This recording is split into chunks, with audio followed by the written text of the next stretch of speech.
Good afternoon, everyone. Today is Friday, March 15th, and it's 12 o'clock, which means I get to welcome you all to a brand new episode of Cavletics. Each week we take you behind the scenes to get a look at the inside of the athletic department here at Bossier Parish Community College. I'm your host, James Farrar, filling in for Charlie Cavell this week. Today we're going to look back and try to wrap up and put a bow on the end of the 2018-2019 Cavaliers basketball season. And to do that, we're joined by first-year guard and, I was told, prolific Nerf hoop dunker, Varnes Sorrell. And then, of course, there's our returning champion. And if you've ever seen the show before, you should already know this man. He just completed his third season as the Cavaliers head coach. It's Coach Chris Lovell right here for you. Thank you so much for taking the time out of your day to join us. It was a little short notice, so I really appreciate it. I just kind of wanted to jump right into the season and kind of go back to the beginning of the year. Coach, I wanted to start with you first. We were headed into your third year. Now, when you first got, or the year before you got here, they were 5 and 25, so it wasn't really good. First year, you go 10 and 21. Then you're 17 and 14 in second year. So two really big jumps in back-to-back years. And I know everybody always says that winning a title is the goal every year and all that, but you're really building a program from when you got here to where you started this year at. So you can't really skip to the last step in the process. And what kind of realistic goals did you have going into the season to know that you were going in the direction you still wanted to go in? Well, I think for us, it's just about getting better. Every year trying to maximize the talent we have, to bring in people who fit the culture that we're trying to build and the caliber of players that can compete at this level. This year was not a disappointment at all. We increased our win total by 2. We won 19 games this year, which is, I think I'm the first coach to have winning back-to-back seasons in about 20 years. You are, actually. I'll look that up. And we also, had achieved our first top 25 national ranking for the first time in 2 decades. And so, we feel really good about where the program's headed, and I think we made some really good progress. Good deal. And Varnes, I know it was your first year playing college basketball, right? Out of Houston. So it was your first year. You're away from home, trying to adjust to a student athlete life. Tell us kind of what goes into a your daily day to start the year, trying to just adjust to all that as well as be a student athlete away from home. When I decided to come to this school, it was kind of difficult changing from being at home to going to a place where living with all boys, and it's kind of rough because boys aren't really the cleanest. But everything kind of felt better within the first week because Coach Lovell is a pastor. So my dad is a pastor at home, so I go to church a lot. So he took us to church a couple of times, and then on the court, things get better as time goes on. So it wasn't really that hard as it kept going on. So it was kind of fun. Okay. Well, the team starts out 13-0, and it's January, and you guys have yet to actually lose a single game. And I hear all the time, coaches especially talk about teams don't always get off to the best starts in the season. A lot of times it's a little sluggish. You're still trying to work out the kinks from the offseason and stuff. So, Coach, what is your philosophy to get teams going at the beginning of the year, especially like at a 2-year college where you have a lot more turnover than at most places because you only have guys for 2 years. So realistically, you're probably turning over half your roster every year. So how do you kind of get people clicking at that top tier to start right out of the bat, start a season out? Well, I think it's all about chemistry and trying to build chemistry with the guys. And I think early this year we did a really good job. I think even the year before we did a really good job of just getting the guys. We get here the week before classes start. They start getting to know each other. We start getting on the court, open gyms, things like that together, group workouts and stuff. And so, by the time the season starts on November 1st, we have spent almost 3 months together. And, and so I think that chemistry is important. The hard thing for us in our league is that our conference schedule, especially in the North Division of Region 14, is considered the toughest in the country, and every night is so hard. Our schedule literally gets tougher the longer we play. And so we were able to get off to a good start, which you always want, but I think the next step for us is to continue to be able to play at the level we played at early, even when we get into conference. And I'm excited about the challenge of doing that next year. So, Varnes, to start the year out for you, I know me and you met about the time the year started a little bit before then, yes, and I know that you hurt your ankle right off the bat, which I told you playing defense against me was a bad idea, that I'd break your ankles, but you didn't believe me, so, that was kind of your own fault, let's be honest. But, you missed 5 out of the first 7 games. So you're trying to work your way in. You miss time right off the bat, and then when you come in, you do have to kind of gradually work your way up to in the rotation. Because you miss that much time. So tell me about how the season started versus. I know by the last game of the year, by the Region 14 tournament, you played the 3rd most minutes of anybody on the team in that game. I mean, behind Mikhail and Eric Parrish, I think you were the 3rd most. So how did you go from the injury and missing the time to as many minutes as you did have, and how do you think it kind of helped you along the way to get there? It was kind of tough, to be honest. When I first heard it, it was right before the first game of the season. It was a mistake I made, but we live and we learn. So going through that, it was really tough at first. But when that first game, when I did play, Coach Lovell put me out there. He was like, "Okay, I want you to try as much as you can." So he had a lot of confidence in me. And I was honest with him with how it felt, and then at a certain time I was like, okay, it started hurting, so he took me out, and we just kept building on that until it got really strong again. And then as that happened, my minutes kept going up, and my confidence in the game started going up as well. And by the time conference hit, I had seen last year some of the players that kept pushing through and playing hard, and so that's all I tried to do was play hard and push through my injury and be the leader that I was born to be on the court. And that leadership kind of gave my teammates a boost as well, which is what we needed. So during the middle of the season, things got a lot better. We were on a roll. We fell down a little bit, but we hopped back up. We just kept fighting. It's just family things. And then by the end of the season, I felt like myself. Again, he had a lot of confidence in me, so that helped a lot, knowing that the coach wanted me on the court and that I had his trust. So that last game, that's what we needed. We needed leadership on the court, and we kept fighting. Unfortunately, we came up short, but it was a fun season. And that was a close game, so I actually wanted to talk a little bit about the Region 14 tournament. I know Bipsy was the host school for that this year, and I think it was the first year that a team outside of Texas had hosted it, or we're the only team outside of Texas, I think, in the whole region. So, Coach, tell me what that means to the program, just moving forward, like prestigiously, that you can use, kind of to go from 3 years ago, it's a school that wins 5 games total, to now we're hosting, we're being awarded the host as the region tournament. Well, I say this all the time, respect is earned. And for us, we're earning the respect in the conference that we've never had before, not in this region. And so, for us, it's a great notch in our belt, if you will, to know that we're starting to garner the respect around the conference and around the country that merits us hosting the regional tournament. It was a great success. The tournament was, I'm disappointed we didn't go further in the tournament, but I think we all learned a lot of valuable things from this experience this year that will help us next year, because we will host it again next year. And so we're very, very excited about that. Yeah, I saw actually all 3 years that you've been here now, it's been pretty close games in those tournament games. I was looking through, I think the first year it was like a 1-point loss, and the second year it was like 3 or 4, and I know this year was 4, I think. I didn't quite finish the game, but I know it's always been close in that tournament game, so it's going to break through here pretty soon. We're going to take a quick break, but when we come back, we're going to have a little bit more with Vernus and Coach Lavelle, including what we might be able to look forward to for next season. So you're watching Cavletics. Stick around. Something's not right. My first symptoms were constant tingling in my toes. my legs, sometimes they'll go numb. Had double vision. They said you have multiple sclerosis. Well, the beginning is the hardest time. Kind of had to get a grasp on reality. I had to adapt and change very rapidly. I had to learn how to drive with my hands. Yeah, that was interesting. I was a dancer. I don't see walking the way I walk any different than doing a dance. It just looks different. It's a different dance. You see me have an off day, it doesn't take away from who I am. A symptom may cause you not to be able to do that anymore. And at one point, I wasn't able to do any of those. But I would exercise every day. Since I've been cycling, it's definitely helped my walking. To make a lot of changes in my life and just adapt to it. I'm going to acknowledge its presence. I'm not going to discount it. But at the same time, I'm going to try my best to not let it stop me. It's a fantastic opportunity to be working together with a common goal of curing MS. And sharing is the key.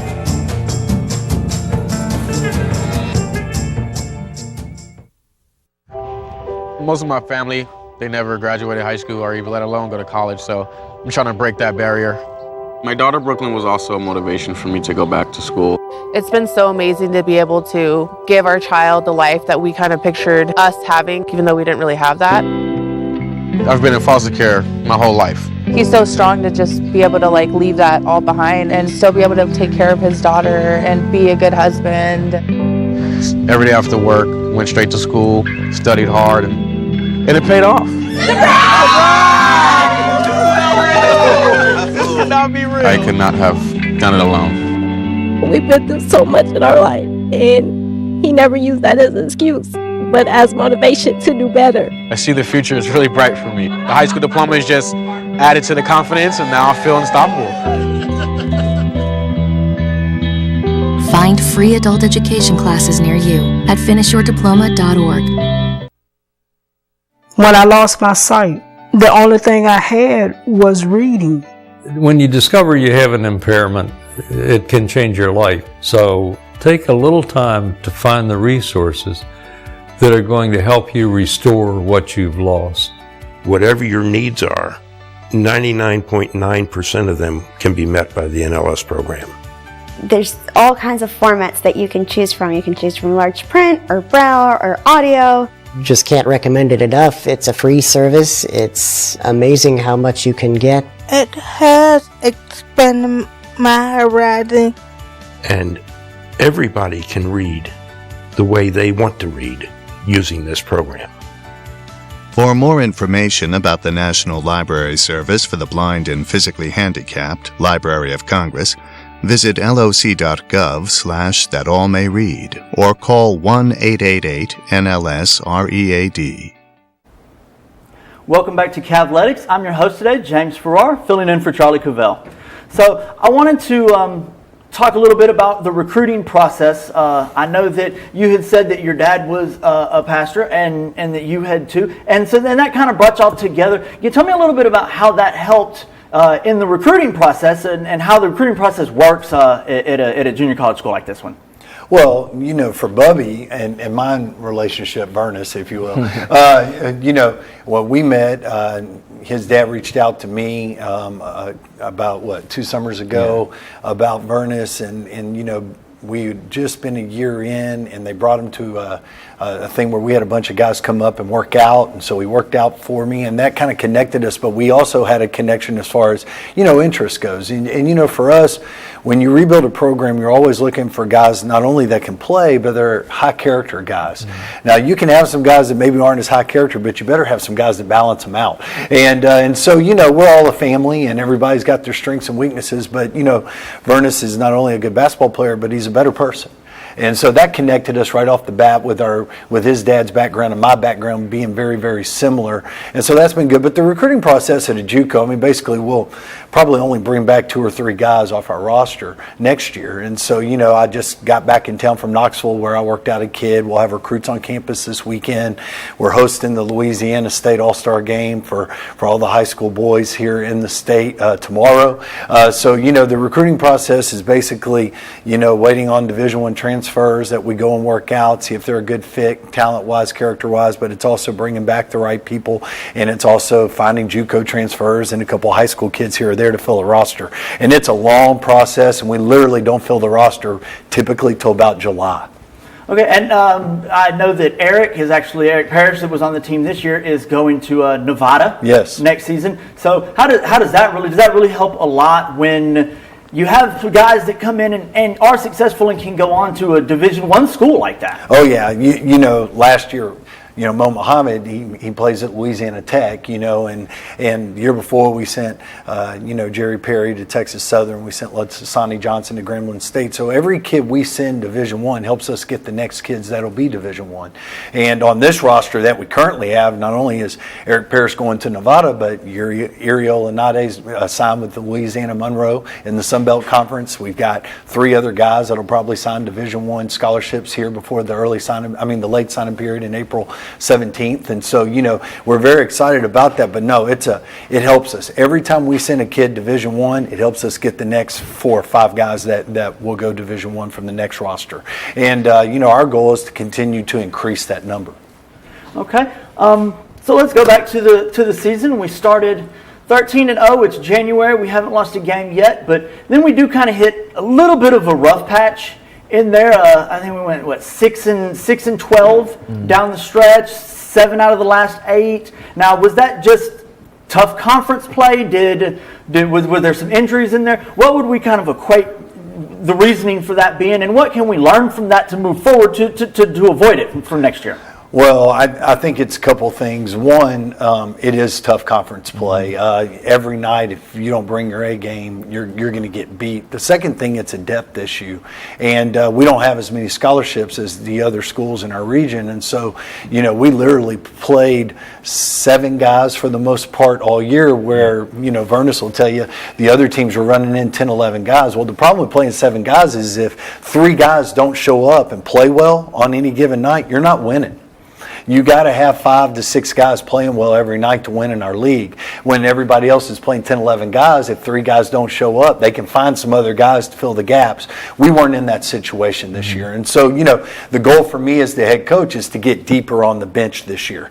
We can't just have 6 or 7 guys that can play. We've got to have 9 or 10 guys that can play like everybody else. And you said probably going to only bring back about 2 or 3. I know I was looking at the roster last night, and I think there's only 4 freshmen. Everybody else on the team is a sophomore. So that's a lot of turnover every single year. It is.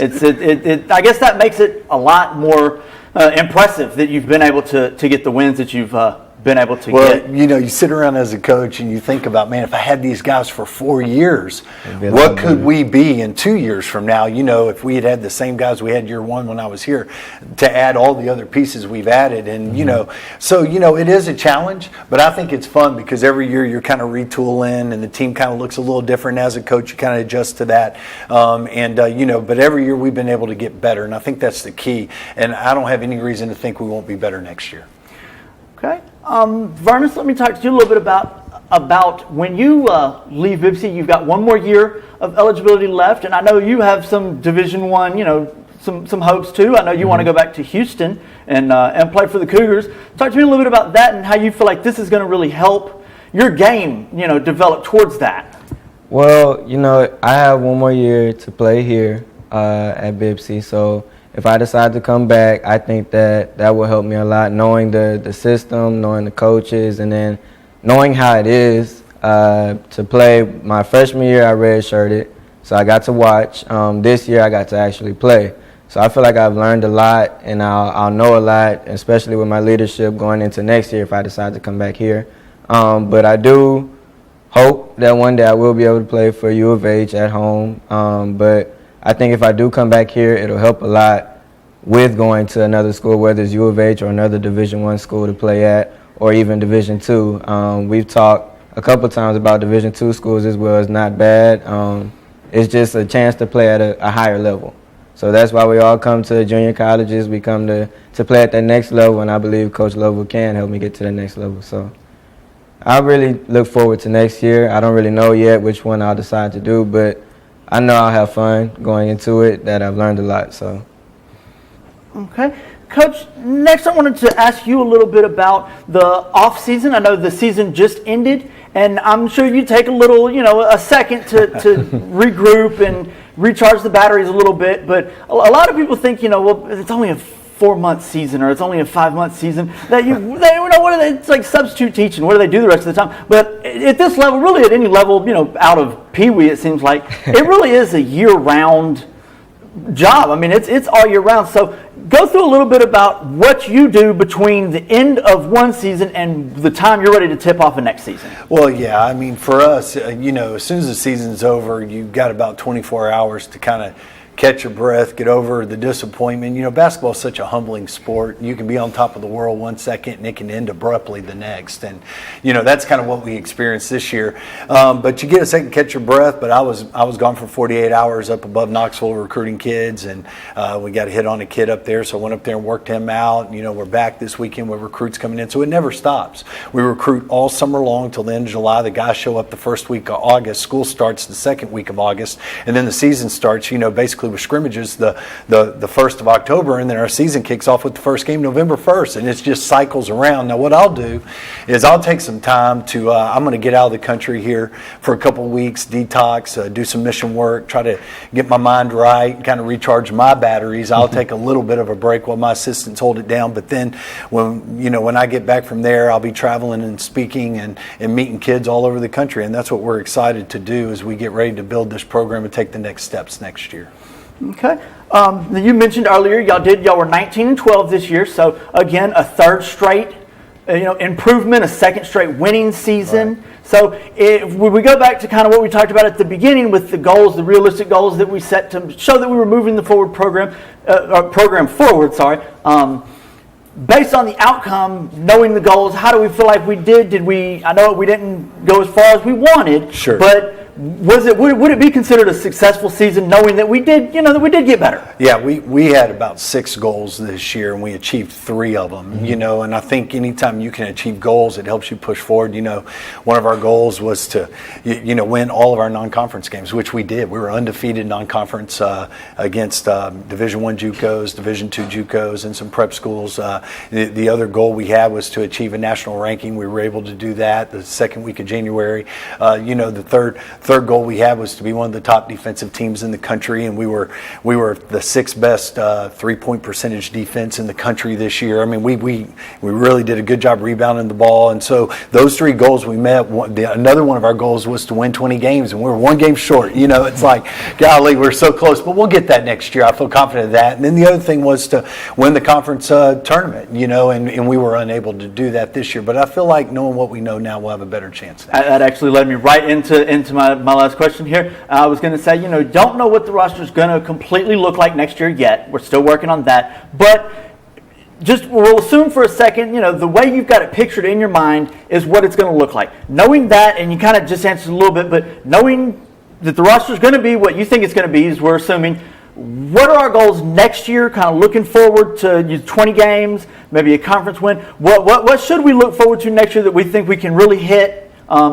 Based on the way you're going? No, I think we'll be a lot deeper next year, because that's my personal goal for our program, is to get a lot deeper personnel-wise, and so that should not be an issue. No one pushes themselves for this program more than I push myself, and I think that's where it starts. But we'll be deeper, we'll be longer, we'll be more athletic next year, and then that's going to allow us to compete with the teams that we struggled with matchup-wise this year, and Vernon can attest to that. I mean, those were some of the things we struggled with the teams that we didn't match up well. But we'll definitely do that. I mean, our goals are to win 20 games, to win the conference championship, and to go on and play in the national tournament next year. Good, and you'll be back, right? You're gonna be one of them coming back. I expect to see you starting point guard next year. That's me personally. That's what I expect to see. So. Hopefully, if you don't break my ankles, I'll be able. Well, you don't try to D me up, and you won't get your ankles broke. I mean, that's all there is to that. But that's all the time we actually have for today. Again, I would like to thank Coach Chris Lavelle and Vernon Sorrell for taking the time out of their day to come sit with us and talk a little Cavaliers basketball. Thank you to everyone who tuned in as well. We're going to be off next week, as spring break means everyone gets to head home wherever that may be. I know Vernon says you're leaving pretty much as soon as we walk out the door here to head back to Houston. So we gotta go. Everybody just be safe traveling on the road. Don't get too crazy. And we'll see you back here on Friday, March 29th for the next episode of Cavletics. Charlie should be back by then. But until then, I'm James Farrar. Y'all have a great week.